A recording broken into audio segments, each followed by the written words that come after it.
अस्सलामु अलैकुम वरहमतुल्लाहि वबरकातुह। दोस्तों, this is your brother Jamil Ahmed Khan और मैं आप सभी लोगों को मेरे चैनल पर वेलकम करता हूं। और मैं उम्मीद करता हूं कि आप सभी लोग खैरियत से होंगे और अल्लाह से दुआ करता हूं कि अल्लाह पाक आप सभी लोगों को खुश रखे। दोस्तों, इंडिकेटर्स के ऊपर कमेंट्स बहुत आ रहे, तो मैं आपको ये बता दूं कि मैं सिर्फ और सिर्फ तीन ही इंडिकेटर्स इस्तेमाल करता हूं। एक है एक्सपोनेंशियल मूविंग एवरेज, दूसरा है RSI जो कि ये वाली वीडियो है, तीसरा है ATR एवरेज ट्रू रेंज। अगर आप ज़्यादा इंडिकेटर्स इस्तेमाल करेंगे तो आप कंफ्यूज हो जाएंगे। तो जितना हो सके उतना अपने ट्रेडिंग के टेम्पलेट को लाइट रखो, हल्का रखो और कम से कम रिसोर्सेस में ज़्यादा से ज़्यादा इन्फॉर्मेशन आपको हासिल हो जाए, वैसा आपका टेम्पलेट रहेगा तो आपको जो है बहुत फ़ायदा होगा। तो मैं ज़्यादा इंडिकेटर्स इस्तेमाल नहीं करता हूँ। हालांकि लोग जो है बॉलिंजर बैंड, ये बैंड, वो बैंड इस्तेमाल करते, लेकिन मैं सिर्फ और सिर्फ तीन ही इंडिकेटर्स इस्तेमाल करता हूँ। एक के वीडियो बना दिया, दूसरी ये वाली है, तीसरी इंशाल्लाह ताला जैसा जैसा वक्त मिलेगा मैं उसकी वीडियो भी डाल दूँगा। तो आज की इस वीडियो में हम लोग सीखने वाले हैं RSI। इंशाल्लाह ताला वीडियो ख़त्म हुए तक RSI किसको बोलते, RSI इस्तेमाल कैसा करते, मार्केट में RSI कैसा चल रहा और मैं कैसा RSI को इस्तेमाल करता हूँ, वो सारी चीज़ें आपको by the end of this video all this concept will be clear to you. तो वीडियो को एंड तक ज़रूर देखना, इंशाल्लाह ताला आपको बहुत सारी लर्निंग मिलेगी और आप इसके ज़रिए से अच्छा खासा मार्केट से पैसे निकाल सकते हो। तो without wasting any time let us start our video. सबसे पहले RSI का फुल फॉर्म होता है रिलेटिव स्ट्रेंथ इंडेक्स, जो के नाम में बता रहा है कि ये स्ट्रेंथ को बयान करता। स्ट्रेंथ यानी कि मजबूती, वज़न, ठीक है। इसको समझने के लिए एक छोटा सा एग्जांपल मैं आपको देना चाहूँगा कि आप मान के चलते हैं कि आप जो है एक बिल्डिंग के ऊपर छत पे ठहरे हुए हो, कौन कितने भी फ्लोर की हो सकती हो, और वहाँ से आपने पेपर को फेंका और साथ ही साथ आपने पत्थर को फेंका।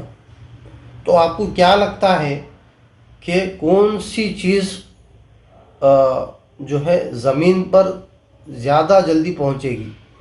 ठीक है, ऑब्वियसली बात है, आप कहोगे कि जो है पत्थर जो है जल्दी पहुँचेगा, पेपर जो है थोड़ा लेट पहुँचेगा। ऐसा क्यों? क्योंकि पत्थर में स्ट्रेंथ है, पत्थर थोड़ा वज़न होता है, ग्रेविटेशनल फोर्स उसको बहुत तेज़ी से खींचती है, और पेपर जो है लाइट वेट होता है, उसमें वज़न कुछ भी नहीं रहता, और वो अगर हवा भी आ गई तो हवा से तैरते तैरते ऊपर भी जा सकता, या नीचे को अगर आएगा तो बहुत लेट आएगा। तो ये बयान करता है कि पत्थर में स्ट्रेंथ ज़्यादा थी जिसकी वजह से वो जो है जल्दी नीचे की तरफ पहुंचा, और पेपर में स्ट्रेंथ उतनी नहीं थी जिसकी वजह से वो देर से पहुंचा। उसी तरह एक और एग्जांपल मैं देना चाहूँगा। दो कारें हैं, एक की स्पीड है 7 किलोमीटर प्रति आवर और दूसरी कार 120 की स्पीड पे चल रही है। तो अगर मैं आपको पूछूं कौन सी वाली कार जो है अपनी मंजिल पे जल्दी पहुंचेगी, तो ऑब्वियसली आपका जवाब होगा कि जिस कार की स्पीड 120 किलोमीटर पर आ रहा है वो जल्दी पहुंचेगी, और जो कार की स्पीड 60 किलोमीटर पर आ रहे है वो लेट पहुंचेगी। इसकी वजह क्या है कि 120 वाली जो कार है उसमें मोमेंटम ज़्यादा है, उसमें स्पीड ज़्यादा है, और ये वाली कार में जो है स्पीड कम है, जिसकी वजह से बहुत कम जो है टाइम लेगी और जो है बहुत लेट पहुंचेगी। तो उसी तरह स्टॉक मार्केट में भी ये इंडिकेटर है। अब ये इंडिकेटर का मतलब है ये इंडिकेट करेगा, ये आपको बताएगा, ठीक है। ये कंफर्मेशन नहीं है, एक छोटी सी दीवार है डिफरेंस की, वो है इंडिकेशन एंड कंफर्मेशन। इंडिकेशन का मतलब कि आपको ये इंडिकेट कर रहा है, आपको ये इम्कानात बता रहा है। आप गाड़ी चला रहे हो तो आप जो है अगर आप राइट लोगे तो आप पहले से ही एक 100 मीटर 200 मीटर पहले ही आप राइट का इंडिकेटर डाल देते और पीछे वाले को आप ये इंडिकेट करते हो कि मैं राइट लेने वाला हूँ। हालांकि आपने राइट लिया नहीं अभी। कन्फर्मेशन का मतलब है आप राइट ले चुके हो, ठीक है, टर्न आ गया, आप राइट ले चुके हो। तो ये डिफरेंस है कन्फर्मेशन और इंडिकेशन के बीच में।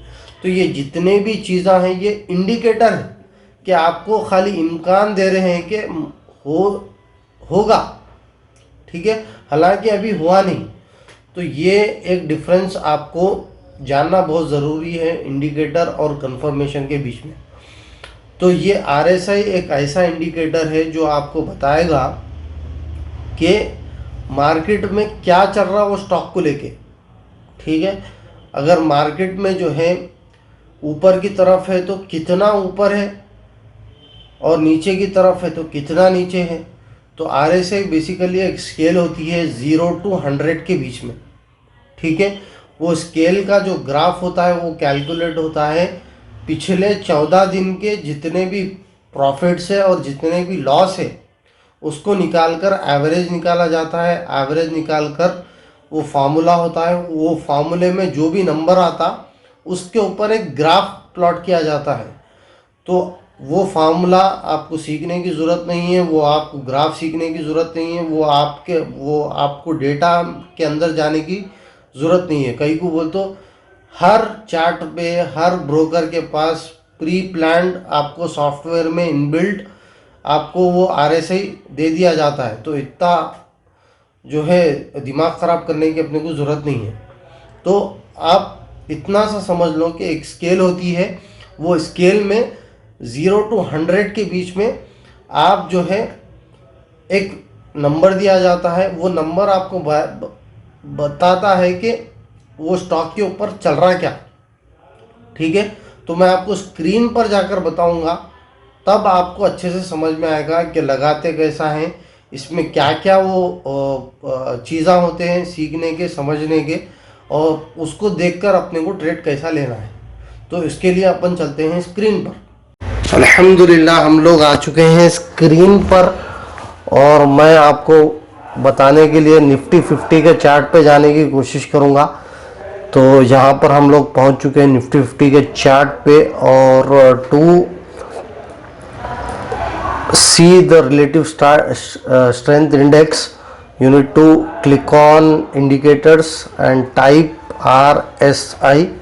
so you will see one option called relative strength index, just click on it. तो जैसे ही आप क्लिक करोगे तो यहाँ पर एक छोटा सा ग्राफ आपको नज़र आ रहा है। तो ग्राफ आपको समझा दूँ, ये ग्राफ होता है 0 to 100 के दरमियान, ठीक है, 0 to 100 के दरमियान ये ग्राफ होता है, और जिसमें एक रेंज होती है वो है 70-30 की। कुछ लोग इसको 70-30 रखते हैं, कुछ लोग इसको 60-40 रखते हैं, ठीक है। जितनी ज़्यादा ये नैरो होती है, मतलब जितनी ज़्यादा ये रेंज छोटी होती है, उतना आपको डिसीजन लेने में जो है आसानी होगी। लेकिन उसके साथ साथ कभी कभी ये डाइवर्ज भी करता है। डाइवर्ज यानी कि ऊपर को जा रहा है स्टॉक का प्राइस, लेकिन रिलेटिव स्ट्रेंथ इंडेक्स नीचे को बता रहा है। तब आपको अगर ये रेंज नैरो होती है तो आपको कन्फ्यूज़न होगी डिसीजन लेने में। तो अगर आप 70-30 रखते हो तो ये जो है बहुत से लोग इसको 70-30 को प्रेफर करते हैं। तो अब 70 के ऊपर जो है जितना भी जो जोन होता है उसको ओवरबॉट जोन बोलते हैं, और 30 के नीचे जो एरिया होता है उसको जो है ओवरसोल्ड एरिया बोलते हैं।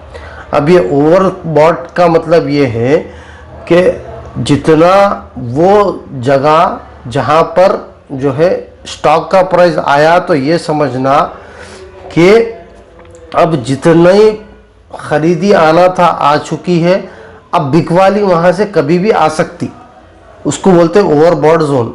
और उसका उल्टा होता है ओवर सोल्ड जोन, यानी कि जितनी बिकवाली आना था बियर्स के यहाँ से आ चुकी है, अब खरीदी कभी भी आ सकती, यानी कि यहाँ से स्टॉक कभी भी ऊपर को जा सकता।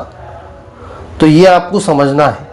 तो जब तक रेंज में है 70-30 के रेंज में है तो ये ऊपर नीचे कभी बुल्स के यहाँ तो कभी बियर्स के यहाँ जो है स्टॉक है। लेकिन 70 के ऊपर जैसा ही चले गया तो उसका मतलब ये है कि अब पूरा टेक ओवर बुल्स ने ले लिया, अब बियर्स के हाथों में कभी भी जो है स्टॉक आ सकता। और अगर 30 के नीचे है तो पूरा कंट्रोल बियर्स ने ले लिया और कभी भी कंट्रोल बुल्स के यहाँ शिफ्ट हो सकता अगर रिवर्सल आया तो। इसका मतलब ये होता है। अगर आपको समझ में नहीं आया फिर से ये वीडियो पॉज करके पीछे जाके देखो, इंशाल्लाह ताला आपको समझ में आ जाएगा। ठीक है। अब बुल्स का मतलब वो लोग जो मार्केट को ऊपर रखते हैं उनको बोलते हैं बुल्स, यानी कि जो हमेशा बाइंग साइड रहते हैं और मार्केट को ऊपर की तरफ रखते हैं उनको बोलते हैं बुल्स। और जो लोग नीचे की तरफ मार्केट को रखते हैं यानी कि बेच के माल रखते और शॉर्ट कर करके पैसे कमाते हैं उनको बोलते हैं बियर्स। ठीक है। मार्केट में ये दो टर्म्स आपको अगर सीखना है, समझना है, तो आपको ये दो टर्म्स आना बहुत ज़रूरी है, bulls bear. Bullish market, bearish market. Bullish market का मतलब ये है कि मार्केट में टोटली कंट्रोल खरीदने वालों ने ले लिया है तो उसको बोलते हैं बुलिश मार्केट। बियरिश का मतलब कि टोटल कंट्रोल मार्केट बेचने वालों ने ले चुका है, उसको बोलते हैं बियरिश मार्केट। ठीक है। तो ये सारी चीज़ें आपको जानना बहुत ज़रूरी है। तो यहाँ पर अगर आप देखेंगे तो जैसा ही 70 के ऊपर, यहाँ पर अगर आप देखो सितंबर और अक्टूबर के बीच में यहाँ पर एक बड़ा स्टीप फॉल आया, तो जैसा ही 70 के ऊपर आपको दिखा यहाँ पर, ठीक है, तो यहाँ पर एक बड़ा स्टीप फॉल आया। स्टीप फॉल आने के बाद फिर अब उसके बाद जो है 30 को ये सपोर्ट लिया। 30 को सपोर्ट लेने के बाद फिर इसने थोड़ा सा मोमेंटम ऊपर की तरफ बताया। तो 30 के नीचे जैसा ही आया मार्केट, इसका मतलब ये है कि यहाँ से अब बुल्स कंट्रोल लेने वाले हैं। तो आपको यहाँ पर आप जो है अच्छे फंडामेंटली स्ट्रॉन्ग स्टॉक्स यहाँ पर 30 के नीचे उठा सकते हैं। ठीक है। और 70 के ऊपर जैसा ही मार्केट जाएगा तो आपको समझना चाहिए कि यहाँ पर टोटल कंट्रोल बुल्स के हाथों में है। बियर्स कभी भी यहाँ पर आके मार्केट को नीचे की तरफ धकेल सकते। तो ये सारी चीज़ें आपको देखना है। अगर आपको 60-40 करना है तो उसके लिए आपको सेटिंग्स में जाना होगा। सेटिंग्स में जाने के बाद ये 14 जो है पिछले 14 दिन का डेटा आपको बता रहा है। अगर आपको कुछ लोग 14 रखते, कुछ लोग 21 रखते, कुछ लोग 30 रखते, तो मैं 14 ही रखता हूँ।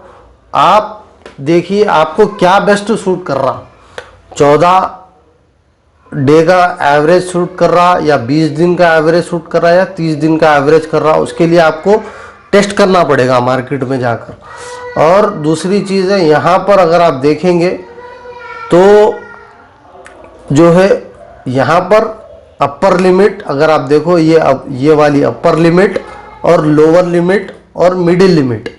ठीक है। अपर लिमिट आप अगर आपको 60-40 रखना है तो अपर लिमिट आप यहाँ पर 60 कर दें, लोअर लिमिट आप यहाँ पर 40 कर दें। ठीक है। और मिडिल की लिमिट अगर आपको नहीं होना है तो आप ये मिडिल की लिमिट को जस्ट अनचेक कर दें, बस आपका काम हो जाएगा। यहाँ पर अनचेक करेंगे तो आपको मिडिल की लाइन ही नहीं दिखेगी। तो यहाँ अगर आप देखेंगे तो यहाँ मिडिल लाइन चले गई। और जैसा ही आप अगर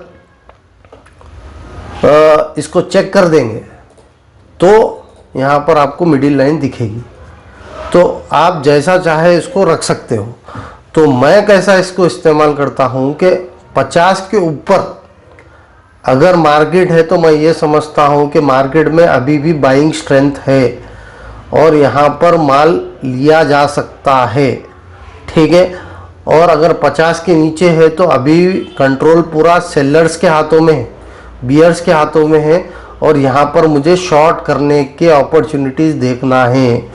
और जब भी मार्केट जो है 70 के ऊपर जाएगी तो थोड़ा मोहतात हो जाना, अपनी क्वांटिटीज़ को कम कर लेना, अपने प्रॉफिट्स बुक करना चालू कर देना, ठीक है। और जब भी 30 के नीचे जाती है मार्केट तो वहाँ पर आप क्या करना कि जो है माल ख़रीदने की तैयारी करना, जो अच्छे अच्छे फंडामेंटली स्ट्रॉन्ग स्टॉक्स है, जैसा कि BEL है, BHEL है, सेल है, हिंदुस्तान कॉपर है, और आपका जो है NBCC है।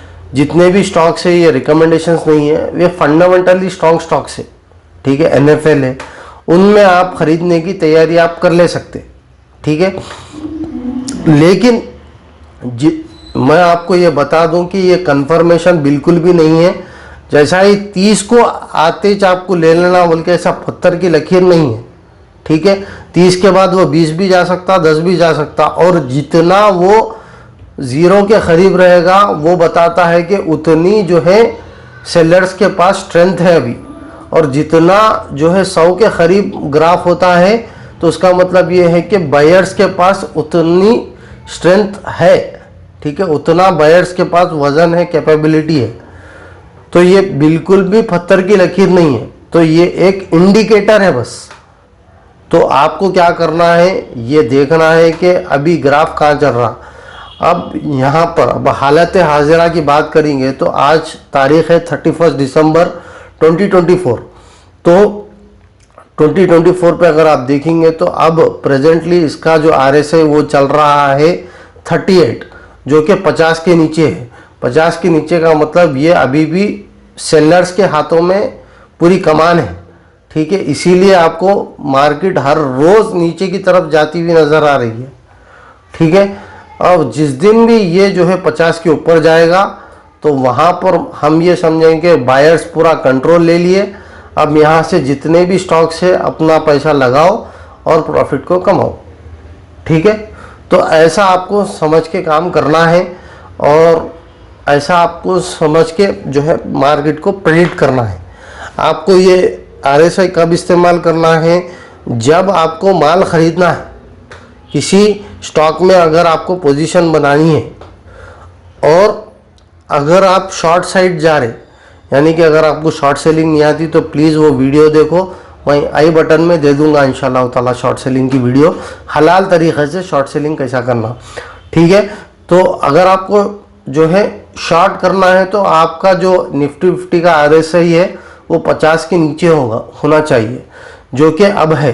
तो यहाँ पर आपको ढूंढना चाहिए शॉर्टिंग अपॉर्चुनिटीज़, यानी कि आपको पहले माल बेचना है, उसके बाद आपको ख़रीदना है, जो भी आपका डिफरेंस होगा वो आपका प्रॉफिट होगा, ठीक है। तो उम्मीद करता हूँ आपको ये सारा कॉन्सेप्ट समझ में आया होगा। अगर समझ में नहीं आया तो प्लीज़ इसको दोबारा देखो और इससे फ़ायदा उठाओ। मैं आपको बार बार बता रहा हूँ, ये जो है पेड कंटेंट है, बड़े बड़े सेमिनार हॉल्स में ये चीज़ें सिखाए जा रहे, जो मैं आपको सीख के मैं आपको फ्री ऑफ कॉस्ट जो है दे रहा हूँ। तो इसकी कदर करें और इससे सीखे, कमाएं, खुद भी जो है अपने लिए एक हलाल सोर्स ऑफ इनकम जनरेट करें, और मेरे लिए दुआ करें। मैं मिलता हूँ अगली वीडियो में, तब तक के लिए अपना खूब ख्याल रखिएगा। अल्लाह हाफिज़। अस्सलामु अलैकुम वरहमतुल्लाहि वबरकातुहू।